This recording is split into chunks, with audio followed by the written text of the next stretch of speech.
Hi all, welcome to my channel థాటిగ్గర్. మీ అందరికీ థాటిగ్గర్ ఛానల్కి స్వాగతం. ఈ ఛానల్ మీకు పురాతన దేవాలయాలు, పురాణాలు మరియు పవిత్ర గ్రంథాలు, హిందూ ఆచారాలు, పండుగలు, పర్వదినాల గురించి, ఈ ఆచారాల వెనుక దాగి ఉన్న పరమార్థాన్ని తెలియజేస్తుంది. అంతేకాకుండా టీటీడీ మరియు ఇతర దేవాలయాలకు సంబంధించిన లేటెస్ట్ ఇంపార్టెంట్ ఇన్ఫర్మేషన్ని అందిస్తుంది. తిరుమల ఏడుకొండల వెనుక ఉన్న చరిత్ర, ఈ సప్తగిరుల గురించి మనకు తెలియని ఎన్నో విషయాలను ఈరోజు వీడియోలో తెలుసుకుందాము. తిరుమల కొండ అని పిలువబడే ఈ సప్తగిరి కొండ భారతదేశంలోని ఆంధ్రప్రదేశ్లో తిరుపతి డిస్ట్రిక్ట్లో తిరుపతికి సమీపంలో ఉంది. సముద్ర మట్టానికి 853 మీటర్ల ఎత్తులో దాదాపు 10.33 చదరపు మైళ్ళు అనగా 27 కిలోమీటర్ల విస్తీర్ణలో ఉంది. ఈ పవిత్ర కొండ 7 శిఖరాలను కలిగి ఉంటుంది. ఆదిశేషుని 7 తలలుగా భావిస్తారు. అందుకనే శేషాచలమనే పేరు కూడా వచ్చింది. అత్యంత పరమ పవిత్రమైన ఈ 7 శిఖరాలను శేషాద్రి, నీలాద్రి, గరుడాద్రి, అంజనాద్రి, వృషభాద్రి, నారాయణాద్రి, వెంకటాద్రి అని పిలుస్తారు. కలియుగ వైకుంఠం శ్రీ వెంకటేశ్వర స్వామివారి ఆలయం 7వ శిఖరమైన వెంకటాద్రిపై నెలకొంది. ఈ ఆలయం 8 విష్ణు స్వయంభు క్షేత్రాలలో ఒకటి. 108 శ్రీ మహావిష్ణు దివ్య దేశాలలో 106వ దివ్య దేశం. 7వ శిఖరమైన ఈ వెంకటాద్రిపై ముందుగా వెలిసినది శ్రీ వరాహస్వామివారు. దీని వెనక ఉన్న చరిత్రను ఒకసారి చూద్దాము. వైకుంఠం నుంచి వచ్చిన శ్రీనివాసుడికి భూవరాహస్వామివారు ఆయన ఉన్న స్థలాన్ని ఇచ్చారు. ఆ సప్తగిరీషుడికి ఇక్కడ స్థలాన్ని ఇచ్చినందుకు శ్రీ వరాహస్వామివారికి తొలి దర్శనం, మొదటి అర్చన, మొదటి నివేదన జరిగేటట్లు రాగిరేకు పైన శ్రీ వెంకటేశ్వర స్వామివారు రాసి ఇచ్చారు.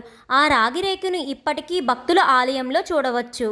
అందుకనే తిరుమల స్థల పురాణం ప్రకారం శ్రీ వెంకటేశ్వర స్వామివారి దర్శనం కంటే ముందు శ్రీ వరాహస్వామివారి దర్శనం చేసుకోవాలని చెప్తారు. ఇప్పుడు మనం ఆ సప్తగిరులకి ఆ పేర్లు ఎలా వచ్చాయి, దాని వెనుక ఉన్న చరిత్రను తెలుసుకుందాము. సప్తగిరిల్లో మొదటి గిరి అంజనాద్రి. అంజనాద్రికి ఆ పేరు ఎలా వచ్చిందంటే, త్రేతాయుగంలో అంజనాదేవి పుత్ర సంతానం కోసం మాతంగ మహర్షి సలహా మేరకు ఆకాశగంగ సమీపంలో 12 సంవత్సరాలు తపస్సు చేసింది. వాయుదేవుని వరప్రసాదంగా వాయు సమానమైన బలవంతుడైన హనుమంతుణ్ణి కుమారుడిగా పొందింది. అంజనాదేవి తపమాచరించిన పర్వతం కావడం వలన ఈ కొండకు అంజనాద్రి అనే పేరు వచ్చింది. సప్తగిరిల్లో 2వ శిఖరం వృషభాద్రి. ఈ పేరు ఎలా వచ్చిందో చూద్దాము. కృతయుగంలో వృషభాసురుడు అనే రాక్షసుడు శ్రీ మహావిష్ణువుకి భక్తుడు. అయితే శ్రీహరితో యుద్ధాన్ని కోరుతాడు. ఆ అసురుడు కోరిక మేరకు శ్రీ మహావిష్ణువు యుద్ధం చేస్తారు. ఎంతటికీ వృషభుడు చనిపోకపోయేసరికి చివరికి శ్రీహరి సుదర్శన చక్రాన్ని ప్రయోగిస్తారు. సుదర్శన చక్రం యొక్క దివ్యమైన మహిమను తెలిసిన వృషభాసురుడు ఇక్కడే వెలిసిన కొండకు తన పేరు వచ్చేలా వరాన్ని కోరుతాడు. వెంటనే శ్రీ మహావిష్ణువు వృషభుడు కోరిన వరాన్ని ఇచ్చి వధిస్తాడు. అందువలనే ఈ శిఖరానికి వృషభాద్రి అనే పేరు వచ్చింది. సప్తగిరిల్లో 3వది నీలాద్రి. 7 కొండలలో ఒక కొండైన నీలాద్రి మీద క్రూరమైన జంతువుల సంచారం విపరీతంగా ఉండేది. దానివల్ల తనకు చాలా ఇబ్బందికరంగా ఉందని నీలాదేవి శ్రీనివాసుణ్ణి వేడుకుంటుంది. అప్పుడు స్వామి నీలాద్రి మీద క్రూర జంతువులను వేటాడి అలిసి నిద్రిస్తాడు. అలా నిద్రిస్తున్న శ్రీనివాసుడి సుందర రూపాన్ని నీలాదేవి చూస్తూ ఉండగా నుదుటపై కొంత భాగం వెంట్రుకలు లేకపోవడం గమనిస్తుంది నీలాదేవి. అంతటి మనోహర రూపానికి అది పెద్ద లోపంగా ఆమె భావిస్తుంది. నీలాదేవి కురులలో కొంత భాగాన్ని తీసి శ్రీహరి తలకు అతికిస్తుంది. వెంటనే శ్రీనివాసునికి నిద్రభంగం అయి మెలకువ వస్తుంది.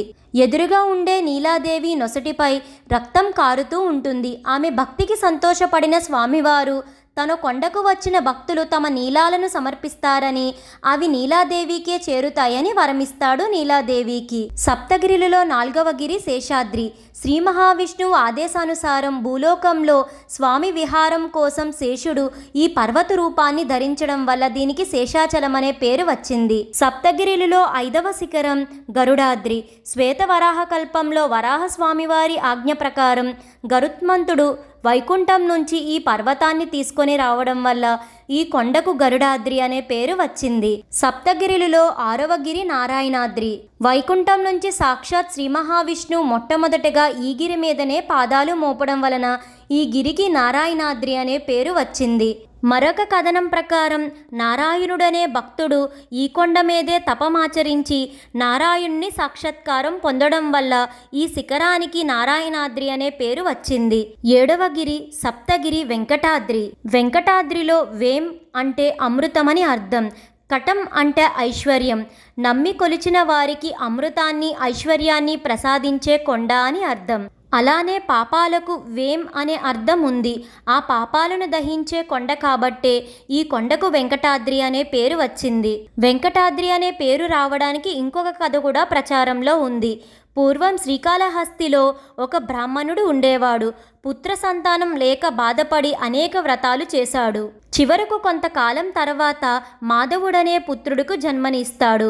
ఆ పుత్రుడు సకల విద్యలను నేర్చుకొని మహాపండితుడవుతాడు. యుక్త వయసు వచ్చేసరికి చంద్రలేఖ అనే యువతిని ఇచ్చి వివాహం చేస్తారు. ఏ లగ్నంలో పెళ్లి చేసుకున్నాడో కానీ కామాంధుడై భార్యను వదిలేస్తాడు. బ్రాహ్మణ విధులను విడిచిపెట్టి స్త్రీల పట్ల మోహితుడవుతాడు. కుంతల అనే వేశ్యను మోహించి దిగజారిపోయి జంధ్యాన్ని త్యజించి మద్యమాసాలను స్వీకరిస్తూ ఆమెతో సుఖాన్ని అనుభవిస్తాడు. కొంతకాలానికి ఆమె మరణిస్తుంది. ఆమె వియోగంతో అతడు పిచ్చివాడిలా దేశదిమ్మరైపోతాడు. ఒకరోజు వెంకటాద్రి యాత్రకు వెళ్లే భక్తుల్ని చూస్తాడు. వాళ్లతో కలిసి వెంకటాచలానికి బయలుదేరుతాడు. మొదటగా మాధవుడు చక్రతీర్థంలో స్నానమాచరిస్తాడు. దాంతో అతని కల్మషాలన్నీ తొలగిపోతాయి. పితృదేవతలకు మట్టి పిండ ప్రదానం చేస్తాడు. వెంకటాచల మహత్యం వల్ల అతని పాపాలన్నీ దహించుకుపోతాయి. ఆ విషయాన్ని చూడడానికి దేవతలంతా వచ్చి వెంకటాద్రి మహత్యాన్ని కొనియాడతారు. అప్పుడు బ్రహ్మదేవుడు మాధవుణ్ణి చూసి, ఓ బ్రాహ్మణుడా, నువ్వు వెంకటాచల మహిమ వల్ల పాపాలన్నీ పోగొట్టుకున్నావు. వెంటనే స్వామి పుష్కరిణిలో స్నానం చేసి వరాహస్వామి వారిని దర్శించుకో. మరుజన్మలో పాండవ వంశంలో ఆకాశరాజుగా పుడతావు. లక్ష్మీదేవి నీ కూతురుగా పుడుతుంది. శ్రీనివాసుడు నీకు అల్లుడవుతాడు అని వరమిస్తాడు. అంతేకాకుండా అన్ని కోరికలు తీరి వైకుంఠాన్ని చేరుతావు. ఈ పర్వతం వెంకటాద్రి అనే పేరుతో వర్ధిల్లుతుందని చెప్పి బ్రహ్మదేవుడు అదృశ్యమవుతాడు. ఆ బ్రాహ్మణుడి యొక్క సర్వ పాపాలను దహించింది కాబట్టే ఈ శిఖరానికి వెంకటాద్రి అనే పేరు వచ్చింది. తెలుసుకున్నారు కదండి ఎంతో మహిమాన్వితమైన సప్తగిరుల యొక్క చరిత్రను. ఈ వీడియో మీకు ఎంతగానో ఉపయోగపడుతుందని అనుకుంటున్నాను. మీ సపోర్ట్ కోసం ఈ వీడియోని లైక్ చేసి షేర్ చేయండి. ఇలాంటి మరెన్నో వీడియోస్ కోసం థాటిగ్గర్ ఛానల్ని సబ్స్క్రైబ్ చేసి అక్కడే ఉన్న బెల్ ఐకాన్ని క్లిక్ చేయండి. ఓం నమో నారాయణాయ. Thank you for watching.